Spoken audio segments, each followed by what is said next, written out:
ಗಂಟೆಗಳಲ್ಲಿ 1781 ಕಿಲೋಮೀಟರ್ ಚಲಿಸಿದರೆ 1 ಗಂಟೆಯಲ್ಲಿ ಚಲಿಸುವ ದೂರವನ್ನ ಕಂಡುಹಿಡಿಯಿರಿ ಅಂತಂದಾರ ಅವರ. ಅಥವಾ 1 ಗಂಟೆಯಲ್ಲಿ ಎಷ್ಟು ದೂರ ಚಲಿಸಿತು ಕಂಡುಹಿಡಿಯಿರಿ ಅಂತಂದಾರ ಅವರ. ಇಲ್ಲಿ ಏನ್ ಮಾಡ್ಬೇಕು? ಭಾಗಕ್ಕೆ ಮಾಡ್ಬೇಕಾಗೈತಿ. ನೋಡ್ರಿ ಇಲ್ಲಿ 13 ಭಾಗಿಸು 1781 ಮಾಡ್ಬೇಕಾಗೈತಿ. ಈಗಾಗಲೇ ಭಾಗಕ್ಕೆ ಯಾವ ಟೈಪ್ ಮಾಡ್ಬೋದಿಲ್ಲ ನೋಡ್ರಿ. 13 ಮಗೆ 17 ಬರುತ್ತೆ ನೋಡ್ರಿ, ಬರಂಗಿಲ್ಲ. 13 ಮಗೆ 17 ಬರಲ್ಲ ಅಂದ್ರೆ ಸಮ ಸಂಖ್ಯೆ ಯಾವ್ದಾ? 13 ಅಲ್ಲ, ಎಷ್ಟಲೇ? 13 ಅಂದ್ರೆ 13 ನೋಡ್ರಿ. 7 ರ 3 ತೆಗಿರಿ, 4 ಇತ್ತ 1 ರ 1 ಅಂದ್ರೆ 0. ಏನ್ ಮಾಡ್ತಾರೆ ನೆಕ್ಸ್ಟ್ ಎಬ್ರಿ ಕೆಳಗೆ ಇಸ್ತಾರೆ.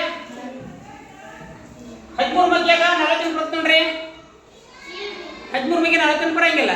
13 ಮಗೆ 48 ಬರಂಗಿಲ್ಲ ಅಂದ್ರ 48 ಸಮ ಸಂಖ್ಯೆ ಯಾವ್ದಾ? 13 3 ಲೇಟ 39 ನೋಡ್ರಿ. 8 ರಾಗ 9 ತೆಗಿರಿ, ಬರಂಗಿಲ್ಲ. ಏನ್ ಮಾಡ್ತೀವಿ ಕಲಿಸ್ಕೋರಿ. 18 ರಾಗ 9 ತೆಗಿರಿ,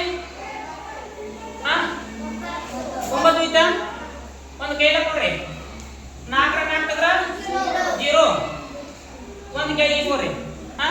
ನೋಡ್ರಿ 13 ಮಕ್ಯಾಗ 91 ಬರುತ್ತೆ ನೋಡ್ರಿ. 13 ಮಗೆ 91 ಬರುತ್ತಿಲ್ಲ, ಬರ್ತಾ ಎಟ್ಲೆ?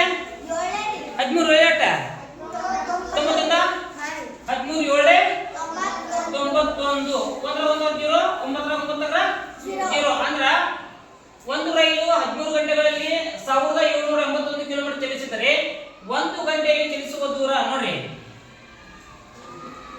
1 ಗಂಟೆಯಲ್ಲಿ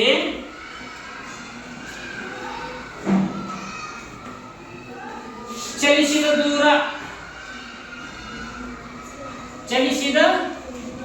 ದೂರ ಎಷ್ಟು ಅಂತಂದ್ರ 137. ಟೀಕಾ ಆಗತ್ತು.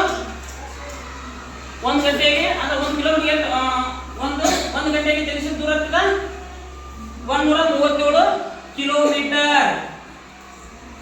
ಪ್ರತಿ ಗಂಟೆಗೆ 137 ಕಿಲೋಮೀಟರ್ ಟ್ರೈನ್ ಹೋಗಿದೆ ಅಂತ ಅರ್ಥ. ಟೀಕಾ